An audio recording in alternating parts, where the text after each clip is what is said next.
ایک واقعہ سناتا ہوں خواجہ معین الدین اجمیری کا. عطائے رسول ہند الولی حضرت خواجہ معین الدین اجمیری رحمت اللہ تعالی علیہ. میرے حضرت صاحب فرمایا کرتے ہیں ہم کٹر قادری ہیں، پر ہم کھل کے یہ بات مانتے ہیں کہ ہندوستان کے بادشاہ کا نام معین الدین اجمیری ہے. یہ ببانگ دہل مانتے ہیں. بہرحال ہند الولی حضرت خواجہ اجمیری ہیں. خواجہ اجمیری جب نئے نئے آئے نا یہاں اجمیر شریف میں، آپ نے خیمہ لگایا تھا، کپڑے کا خیمہ لگا کے اس میں رہتے تھے. تو ایک نوجوان تھا، وہ باہر رہتا تھا اجمیر سے، تو وہ آیا کچھ دنوں کے لیے. پڑھائی سے فارغ ہو کے اجمیر کا رہنے والا تھا لیکن باہر رہتا تھا. جب یہاں آیا نا وہ عصر کے بعد وہ گزرتا خواجہ اجمیری کے خیمے کے سامنے سے، جھونپڑی کے سامنے سے، تو خواجہ صاحب عصر کے بعد بیٹھ کے رویا کرتے تھے. عاشق دا کام ہی رونا تونا، بنا رویوں نہیں منظوری. یہ عاشق سدا ہی روندا رہندا، پاویں وصل ہوئے تے پاواں دوری. رویا کرتے تھے. تو نوجوان بڑا سادہ سا تھا. بچپن میں والد فوت ہو گئے، صرف ماں ہی ماں تھی. ایک دن اماں سے جا کے کہنے لگا یہ مسلمانوں کا سادھو روتا کیوں ہے؟ اماں کہنے لگی مجھے کیا پتا. بچہ کہتا میرے اندر تجسس بڑھ گیا کہ بابے سے پوچھوں تو صحیح کیوں روتا ہے. 2 4 5 10 دفعہ میں گزرا. ایک دن بے چین ہو کے میں کمرے میں چلا گیا اجرے میں. تو میں نے کہا بابا کیوں روتے ہو؟ کہنے لگے مجھے اپنے شیخ کی یاد آتی ہے، مجھے یاد آتی ہے. تو وہ بچہ کہتا مجھے اس وقت تک پتہ نہیں تھا کہ محبت میں بھی رویا جاتا ہے. میں سمجھتا تھا رونا صرف دکھوں میں آتا ہے. شیخ کی یاد آتی ہے. حضرت عائشہ صدیقہ رضی اللہ تعالیٰ عنہ فرماتی ہیں جس دن نبی پاک صلی اللہ علیہ وسلم رات کے وقت ہمارے گھر آئے نا، اور حضور نے فرمایا ابو بکر چل تو نے میرے ساتھ مدینے جانا ہے، تو میں نے جناب صدیق اکبر کو روتے دیکھا. تب مجھے پتا چلا کہ محبت میں بھی بڑا رونا آتا ہے، محبت میں بھی رویا جاتا ہے. فرماتے ہیں خواجہ اجمیر تو وہ نوجوان کہنے لگا بابا پیار میں بھی رویا جاتا ہے؟ کہاں؟ کہنے لگا میں نے بھی رونا ہے.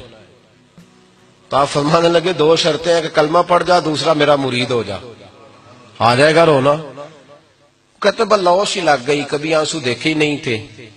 حضرت اجمیری کہتے ہیں اس طرح کر لے. کہنے لگا جی میں اپنی اماں سے پوچھ لوں. اماں کے پاس گیا تو اماں کہنے لگی بیٹے میں تجھے جانتی ہوں، تیرے دل میں جو بات بچپن سے آ جاتی ہے نا پھر وہ نکلتی کوئی نہیں. تو اس طرح کر لے جس طرح بابا کہتا ہے، اس لیے کہ تو نے پیچھے تو ہٹنا نہیں. جا کے مرید ہو گیا، کلمہ پڑھ گیا. اب بابا جی کہتے ناشتہ بھی میرے ساتھ کرنا ہے، شام کا کھانا بھی، اور فجر کی سیر میں بھی تو ساتھ جائے گا. پریت ہو گئی، پیار بڑھ گیا، پر کٹ گئے، زندگی بابے سے وابستہ ہو گئی. اب چند مہینے جب گزر گئے نا پوری لو لگ گئی. تو بابا جی کہنے لگے بیٹے تیری 3 چھٹیاں ہیں، 3 دن تو نے مجھے ملنے نہیں آنا. بالکل 3 دن کے بعد آنا. اس نے کہا مسئلہ ہی کوئی نہیں، پرواہ ہی نہیں تھی نا، پتہ ہی نہیں تھا. تو وہ چلا گیا گھر. صبح سے شام تک رہا. شام کو اماں نے روٹی دی تو 3 روٹیاں کھایا کرتا تھا، اب ایک لقمہ بھی نہ توڑا جائے. اماں کہتی بیٹے خیر ہے؟ کہا اماں جی پتہ کوئی نہیں، کو اندر کمی ہے کسی چیز کی، کوئی خبر نہیں، پتہ کوئی نہیں. خواجہ صاحب رحمت اللہ تعالی علیہ کا وہ مرید اماں بار بار پوچھتی لیکن کوئی بات ہو تو بتائے نا. کچھ نہیں اماں کوئی نہیں. بڑی مشکل سے شام ہوئی، شفق غائب ہوئی، اندھیرا جو چھایا، ساری دنیا بستر پہ لیٹ گئی. تو اس نے اٹھ کے چھت پہ گھومنا شروع کر دیا. بچہ نہ سوئے تو اماں کیسے سوئے؟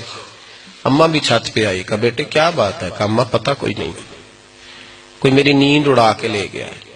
بیٹے تو نے روٹی بھی نہیں کھائی؟ کہا اماں کوئی نہیں پتا، کوئی پتہ نہیں. جب 12 بجے کے بعد کا وقت آیا تو پھر ہلکے ہلکے آنسو نکلے، اور جب سحری چمکی تو دھاڑے مار کے رویا. بیٹے کیا ہوا؟ لگا اماں میں نے بابا جی کے پاس جانا ہے، اسے کہہ مہربانی کرے، میں نہیں، یہ جدائی میرے بس کا روگ نہیں، اب نہیں میں نہیں رہ سکتا. فجر کی نماز پڑھ کے تو اماں گئی، کہنے لگی مہربانی کر اسے بلا. تو بابا جی کہنے لگے اسے کہہ ابھی تو 1 دن گزرا ہے، ابھی تو وقت بڑا پیچھے ہے، ابھی ٹائم ہے. بس اگلے دن کی جو شام ہوئی تو ماں کے قدموں میں گر گیا، کہنے لگا خدا کا واسطہ اسے کہو میرا نہیں گزارا ہوتا، اب نہیں، آبادی ہو گیا، اب اگر اس کی دید کا نشہ نہ ملا تو مر جاؤں گا۔ حضرت اجمیری رحمت اللہ علیہ کے پاس اماں روتی ہوئی آئی، کہنے لگی بابا مجھے نہیں پتا تیرا اس کا رشتہ کیا ہے، میں تو ماں ہوں۔ اس کے آنسو گرتے ہیں تو میرا کلیجہ پھٹتا ہے، وہ جب روتا ہے تو میری جان نکلتی ہے، مہربانی کر اسے دید کا نشہ دے، میرا بیٹا ہے بلکتا ہے دیکھا نہیں جاتا۔ جب یہ لفظ کہے تو آپ فرمانے لگے ماں تو عویس کرنی کی ہو تو میرے رسول دیدار منع کر دیتے ہیں، تو ماں بن کے آئی ہے تو تجھے کیسے روک دوں؟ فرمایا جا اسے کہہ آ جائے۔ اب وہ وہاں سے نکلا تو دوڑا آیا اور آ کے کھڑا ہوا تو حضرت اجمیری مریدوں کو سبق پڑھا رہے تھے، کتاب کھلی ہوئی، بات ہو رہی تھی مریدوں کے ساتھ گفتگو ہو رہی۔ وہ آ کے کھڑا ہو گیا، ایک نظر یوں اٹھائی تو دروازہ، بڑی دیر سے کھڑا، یوں نظر اٹھائی اس کی طرف دیکھا، بس دیکھا ہی تھا کہ وہ دھاڑے مار کے رونے لگا۔ تو حضرت اجمیری نے مسکرا کے ایک جملہ کہا، فرمایا پتہ چل گیا محبت میں بھی رونا آیا کرتا ہے، پتہ چل کے دوڑ کے قدموں میں آیا۔ اور پھر لوگ کہتے ہیں جب وہ آیا نا تو آنسو حضرت اجمیری کے بھی نکل گئے، رو پڑے، آہیں نکلی، فرمانے لگے بیلیا رات سویا نہیں نا؟ کہا حضور نہیں۔ فرمایا میں بھی نہیں سویا، تو اگر بیدار تھا تو کل شام روٹی نہیں نہ کھائی؟ حضور نہیں کھائی۔ فرمایا میں نے بھی کوئی نہیں کھائی۔ یہ محبت دو طرفہ ہوتی ہے، یک طرفہ تھوڑی ہوتی ہے، اگر تو نے نہیں کھائی تو میں نے کب کھائی؟ میرے بھائی ہمارے مشائخ نے محبت کی زنجیروں میں باندھا مریدوں، تو بند گئے، گزارے نہیں ہوتے تھے۔